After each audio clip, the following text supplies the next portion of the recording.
www.chris.com ɲɔgɔn fɛ an ka Ala ka baara kɛ.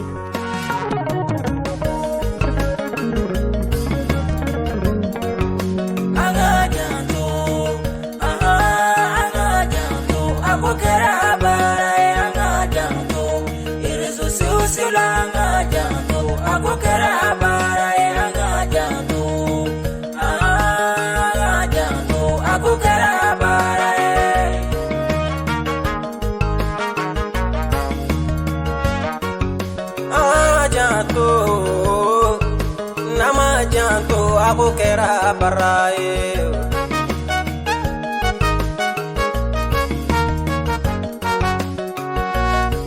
kuna fulti utiriala rezo sosio yo sababu ye kala uno ya radiala rezo sosio yo sababu yo ngana ma janto aku kera cheni diala isili kibaro duma umbe jeze rezo sosio yo no ya diala kai balima kibaro ya soro yoroja ono ya rezo sosio deve nama janto ako kera cheniyo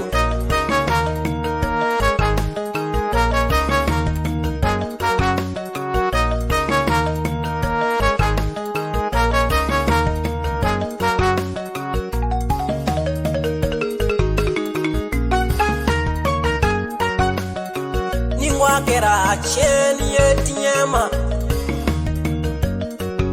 ima kakala ya ucha ya ratiena ni sabu chama bora irezo sosio la ya nama jantula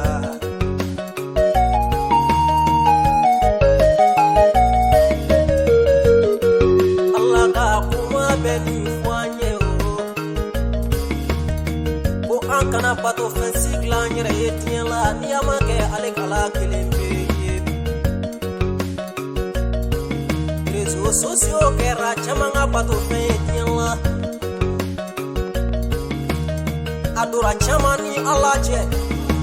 adola chamani pangimbo kadwa ku fanache naoma jantula ako kera barai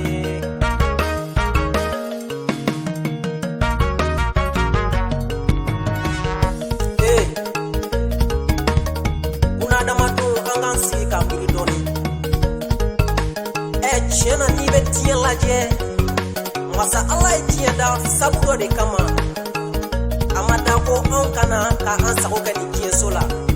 ga halyo ni an ban sago ka dunya la an ga don ka foko Allah be ni tiende an toroi ne sigi to do ka biri réseaux sociaux kola nya soro akokera cheni baya me domine mobi réseaux sociaux de pays beta église kono ala bato su kono iba soro ni klale men ni fly kelembe setani ni bolo kelembe ala ni bolo anga si anga biridoni passer ba ga prestation naka ala ga kumanye fo jenu kamale utorobo iba soro chama siglimbe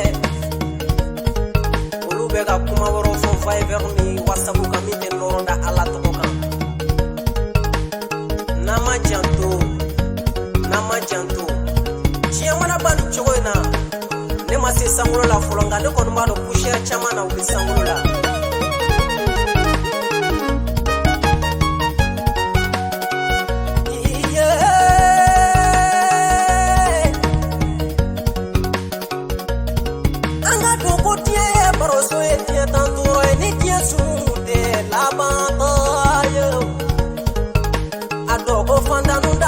Allah